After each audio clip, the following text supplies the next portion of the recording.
ஈரானோட அணு உலை புஷர் இருக்கு இல்லையா, பெர்ஷியன் கல்ஃப்ல பக்கத்துல இருக்கக்கூடிய புஷர். ஸோ அந்த பகுதியில் அமினேஷன் டிப்போ இருக்கு, அது மேல தாக்குதல் பண்றோம் அப்படிங்கிற ஒரு அட்டாக் நடந்திருக்கு. பட் அது ஒரு அணு உலை. அந்த பவர் பிளான்ட் மேல அட்டாக் நடக்குதுன்னா அணு கசிவு வந்து பாத்தீங்கன்னா அந்த வாட்டர்ஸ்ல எல்லாம் மிக்ஸ் ஆச்சுன்னா அந்த தண்ணியை தான் வந்து பாத்தீங்கன்னா பியூரிஃபை பண்ணி அரபுலக நாடுகள்லாம் கன்சியூம் பண்ணிட்டு இருக்காங்க. அது பெரும் சிக்கலா மாறிடும். ஆல்ரெடி இந்த பகுதியில் அட்டாக் நடந்துச்சுன்னா அடுத்தது கத்தாரும் அட்டாக் நடக்கும் அப்படிங்கிற பல விஷயங்கள். இப்படி இருக்கக்கூடிய சமயத்துல அணு ஆயுத போருக்கே போயிடுவாங்களா அப்படின்ட்டு அச்சங்கள் வந்திருக்கு. இது ஈரானுக்குள்ள எல்லா பகுதியிலும் அட்டாக் நடக்குது. அட் த சேம் டைம் ஈரானும் வந்து பாத்தீங்கன்னா கத்தர்ல இருக்கக்கூடிய தோஹா அல் உதைத் ஏர்பேஸ்ல திரும்ப அட்டாக் பண்ணிக்கிறாங்க. பெஹ்ரைன்ல இருக்கக்கூடிய நேவல் பேஸ் மேல வந்து பாத்தீங்கன்னா ஈரான் அட்டாக் பண்ணிக்கிறாங்க. நேவல் வீடியோ கன்ஃபர்மேஷன்லாம் வந்துகிட்டு இருக்கு. பயங்கரமான இம்பாக்ட்ஸ் அந்த பகுதிகளில் நடந்துட்டு இருக்கு. இதுல என்னன்னா ஈரான் இப்ப கிரவுண்ட்ல இருந்தே வந்து பாத்தீங்கன்னா மிசைலை லான்ச் பண்ண ஆரம்பிச்சிருக்காங்க. லான்ச்சர்ஸே இல்லாம கிரவுண்ட்ல இருந்தே வந்து பண்ண விஸ்குன்னு வந்து மிசைல் பாட்டுக்கு போயிட்டு இருக்கு. இது பேர் இழப்புகளா இருக்கும். ஏன்னா லான்ச்சர்ஸ் எல்லாம் அடிச்சிட்டோம்னா மிசைல் லான்ச் பண்ண லான்ச்சர்ஸ் வேணும்ல, நம்ம லான்ச்சர்ஸ் எல்லாம் அடிச்சிடலாம் அப்படிங்கிற யோசனையில இருந்திருப்பாங்க. இது கிரவுண்ட்ல இருந்தே லான்ச் பண்றாங்க அப்படின்னா லான்ச்சர்ஸ் தேவையே இல்லை அப்படிங்கிற போல ஒரு விஷயமா மாறிடுச்சு. ஈரானோட மிசைல் கெப்பாசிட்டி அப்படிங்கிறது வேற ரேஞ்சுக்கு போயிட்டு இருக்கு. ஸோ லான்ச்சர்ஸ் இதுக்கப்புறம் ஈரானுக்கு தேவையில்லை. இப்போ இன்னொரு டவுட் வந்திருக்கலாம், இப்போ எந்த இடத்துல இருந்து லான்ச் ஆகுது அப்படிங்கிறது தெரிஞ்சுக்கலாம் இல்லையா? ஸோ அப்போ அந்த பகுதியெல்லாம் தாறுமாறா குண்டுகள் போட்டால் அது ஆகும். பட் ஆனால் அது லான்ச்சரா இருக்காது. அந்த இடத்துல என்ன குழி மாதிரி தோண்டி ஏதோ ஒன்று பண்ணியிருக்கலாம், இல்லை ஏதாவது செஞ்சிருக்கலாம். அந்த இடத்துல வந்து பார்த்தீங்கன்னா லான்ச் பண்ணிட்டு போயிடுவாங்க தானே. அந்த இடம் அடிச்சிருந்தாலும் வேற பகுதியிலேருந்து இது போல லான்ச் பண்ண போறாங்க. ஈரான் நீண்ட நாள் யுத்தம், அதுவும் அமெரிக்காக்கு எகெயின்ஸ்டான ஒரு யுத்தத்தை பிளான் பண்றாங்கன்னா கொஞ்சம் கூட யோசிக்காமையா பிளான் பண்ணாம இது போல ரெடியா இருப்பாங்க. ஏன்னா 40 வருஷமா வந்து பார்த்தீங்கன்னா ஈரான் ரெடியா இருக்காங்க. அப்படி இருக்கும்போது அவ்வளோ லேசை விட்டு கொடுத்துட மாட்டாங்க அப்படிங்கிற புரிஞ்சுக்கலாம். ஈரான் எல்லாத்துக்கும் ரெடியா இருக்கிறாங்க. அது மட்டும் இல்லாம ஃபூட்டேஜஸ் ரிலீஸ் பண்ணியிருக்கிறாங்க ஈரான் தரப்புல இருந்து.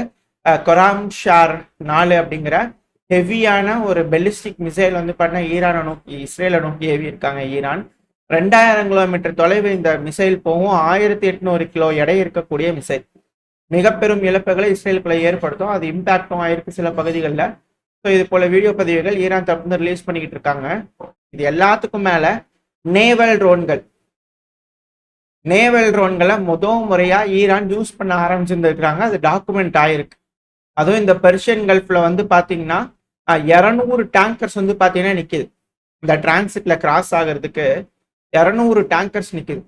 இந்த டேங்கர்ஸ்லாம் ஈரான் டார்கெட் பண்ணாங்க அப்படின்னா அமெரிக்காவோட போர்க்கப்பல்கள்னால இந்த இடத்துல கண்டிப்பா சப்போர்ட் தர முடியாது.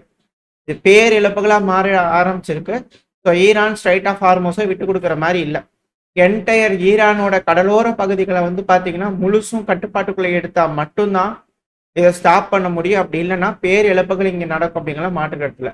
எல்லாத்துக்கும் மேல கடல் பகுதி அப்படிங்கிறதுனால ஈரானோட 2வது வெசல் வந்து பார்த்தீங்கன்னா டிஸ்ட்ரஸ் சிக்னல் அனுப்பிச்சிருக்காங்க. ஸ்ரீலங்காவோட டெரிட்டோரியஸ் வாட்டர் ஸ்பேஸ்ல தான் வந்து பார்த்தீங்கன்னா அது இருக்கு.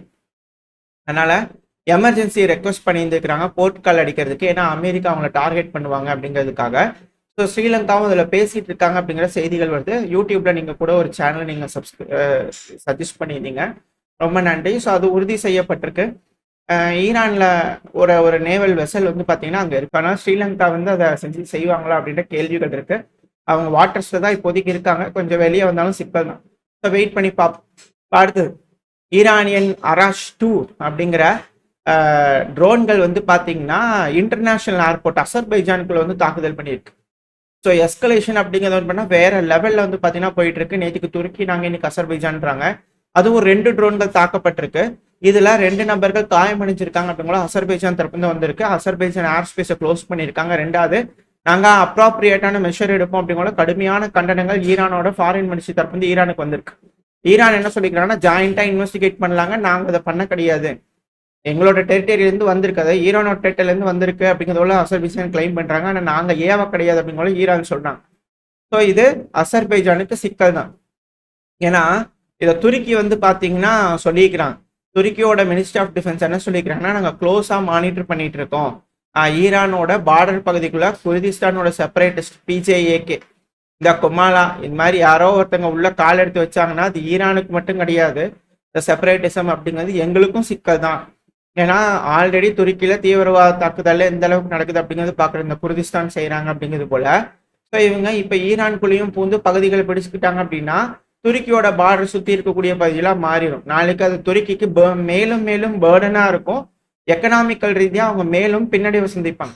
ஸோ அதனால துருக்கி வந்து பார்த்தீங்கன்னா நாங்களும் அந்த இடத்துல செக்யூரிட்டி கன்சர்னாக இருக்குது, நாங்களும் அதை பார்த்துக்கிட்டு தான் இருக்கோம் அப்படிங்கிறது போல அவங்க பார்த்துக்கிட்டு இருக்காங்க. இந்த ரீஜனில் போருங்கிறது வைடர் ஆயிரும் அப்படிங்கிறது போல துருக்கி தரப்புலேருந்து வார்ன் பண்ணிக்கிட்டு இருக்காங்க.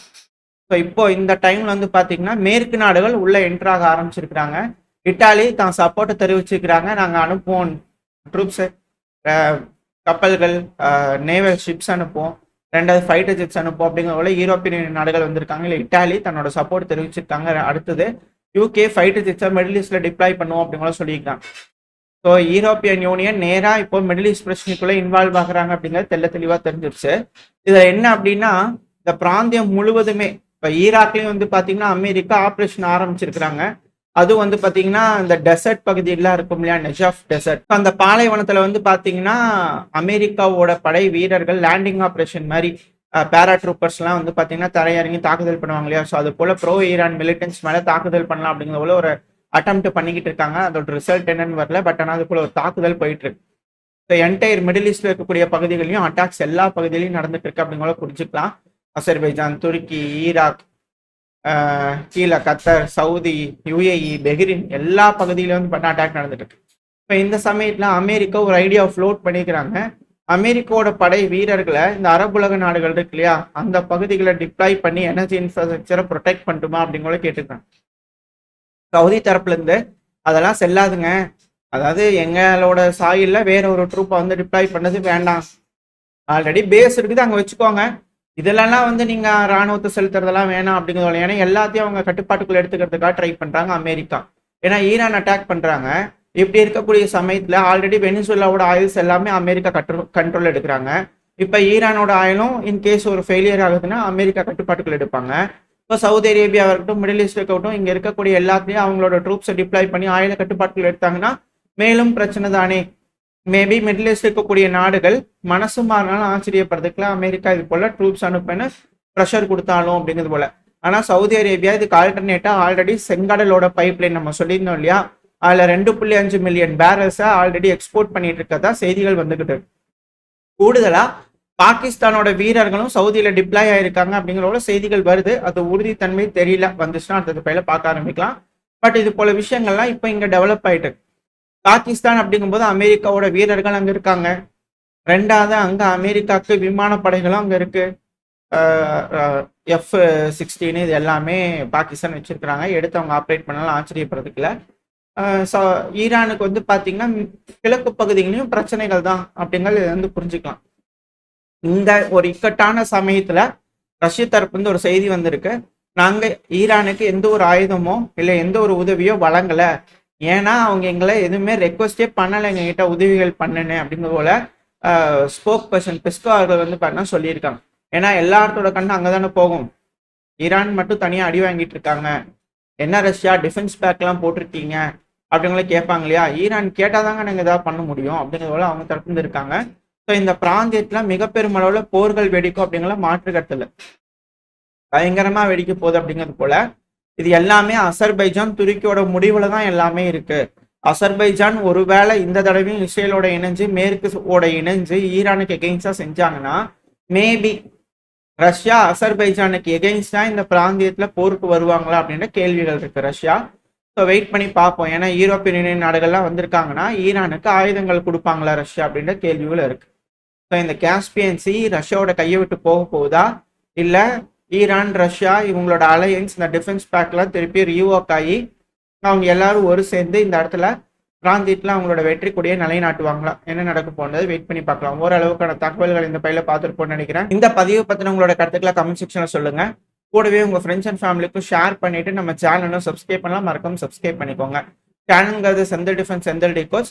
ஸோ 2 சேனலுமே வீடியோஸ் மாறி மாறி வரும். 2 சேனலுக்குமே உங்களோட அன்பு ஆதரவும் இருக்குன்ற நம்பிக்கையில் இந்த பையனா முடிச்சுக்கலாம்.